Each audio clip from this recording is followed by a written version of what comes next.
So this is the third video in activity 3.1.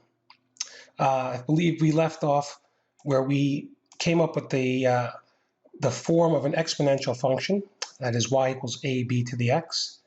And we said that if b was greater than 1, we had a growth factor. If b was in between 0 and 1, we had a decay factor. So the book asks us, I believe this is on page 200, to identify the growth factor, if any.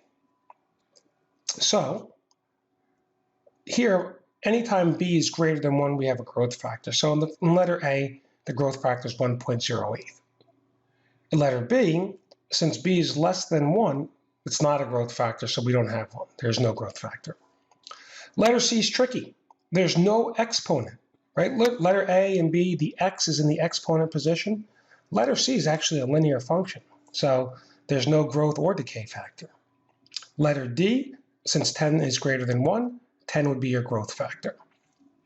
Okay. Next, the book says, all right, return to the graph of 2 to the x. So remember, in our calculator, we had this 2 raised to the x. So I press graph, and there's my curve. And it says, does 2 to the x appear to have an x-intercept? The answer is no. Right? This curve, I know it looks like it's getting very close to the equation y equals 0, or the x-axis, but we never actually touch or cross the x-axis, meaning there's no horizontal intercept or there's no x-intercept. So I put no. Then it says, use your calculator to complete the following table. So really, if you think about it, if I put in -1 for x, that's the same as 1 over 2. If I put in -2 for x, I have 1 over 2 raised to the 2, which is 1 over 4. Another way to do it would be to press second and window. I want to start my table at 0, and I'll count by 1.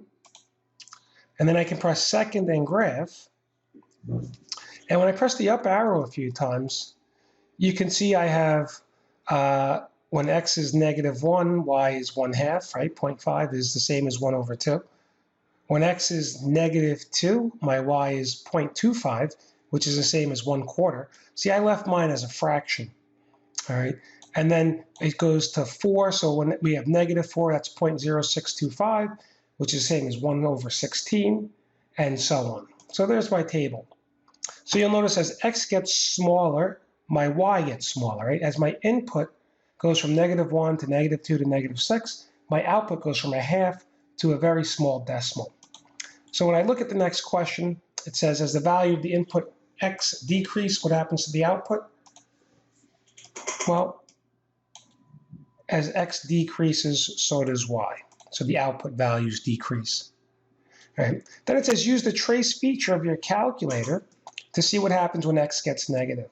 So if I press graph again, and then I press the trace key, you can see, right, if I'm starting out on the left, so I want to go from right to left. You can see, right, as x is -4, my y is 0.05. And as I go to the left, you'll notice my y gets smaller and smaller, right? Y is getting smaller as I continue to press the left arrow key. But y never touches 0. It gets very close to 0, but never touches 0. Okay, so the graph approaches 0, or the x-axis, but it never actually touches or crosses it. And this is really a definition of the horizontal asymptote, right? Think of the imaginary line we get very close to, but we never actually touch. That's your horizontal asymptote. So imagine where this arrow is, or this cursor. There's an imaginary line here. We get close to it, but we never touch it. So this y equals 0 is our horizontal asymptote. So let's jump down, because we've already completed a table that looks like this. Let's jump down to question number 12. Right? So it says, consider a situation where I inject 1 milliliter of a drug into a patient's bloodstream. After 1 hour, half of the original amount remains in the blood. For each succeeding hour, half of the amount present in the previous hour remains in the bloodstream. So this is like our penny problem, right? Every day the penny went from 2 to 4 to 8 to 16. Now we're going the other way. Everything, instead of being doubled, is being halved, right? So at time equals 0, we have 1 milliliter of the drug in the bloodstream, right? So at time 0, we have 1. 1 hour later, we have half of the 1, right? So we'd have 1 over 2. An hour later, we take half of the half, which would be 1 over 4. And then half of the half of the half is 1 over 8. And you kind of see what's happening here, right? And again, this is just like the penny problem, except instead of having 2, 4, 8, 16, 32, it's 1 over 2, 1 over 4, 1 over 8, right? We keep multiplying these values by half to get the next value. And it says, describe, just like the penny problem, how we can determine the amount of drug at the start of any given hour. Well, just divide the amount from the previous hour by 2, and that will give you the current amount of drug in the bloodstream. Right? So if I take 1 divided by 2, I get a half. A half divided by 2, I get 1/4, and so on. So the equation would be the amount of drug at any given time would equal 1/2 raised to the t. And see, does that make sense to you? Right? If I place a 0 in for t, anything raised to the 0 is 1. If I put a 1 in for t, well, 1/2 raised to the 1 is 1/2. If I put a 2 into t, well, 1/2 raised to the 2 is 1/4, and so on. So it does work. So now we're going to graph this. So instead of y equals 2 to the x, then just let's remember what that looked like, right? That was y equals 2 to the x. If we change this to y equals 1/2 raised to the x,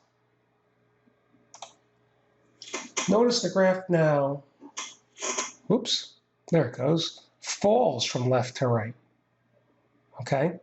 And I want to center this. So let's press the zoom key and number 6. That changes my window to 10 tick marks in every direction. All right, so notice my graph falls from left to right, okay? Now, if I use the window they actually gave me, I jumped the gun. They went -10 to 10, and then y-min was -2. So if I go back and I press window, see where it says y minimum? I'm just going to change that to -2. Okay, and the graph's still going to look the same, but it just tightens up our window for us. There we go. So it says, what is the a-intercept? Well, remember, if I plug in 0 for t, I get 1, because anything raised to the 0 is 1. And you can see it from the table, right? When x is 0, what is y? The range of the function. Well, looking at my graph, the smallest value for y is 0, right? It actually never even touches 0, and it goes up to infinity. So, looks like there's a mistake here. Let me correct this. Okay, I fixed that, right? Y is any number greater than or equal to 0. So when I look at my graph, right, y can go up to infinity and goes down to really small numbers, but never goes below 0. So I think that looks better. And the function is decreasing, right? Because if I had a person on this side of my curve, am I walking up a hill or down a hill? Right, I'm walking down the hill, so it's a decreasing function. So I think we can stop here. We have one more video to go to complete activity 3.1. Look for part 4 soon.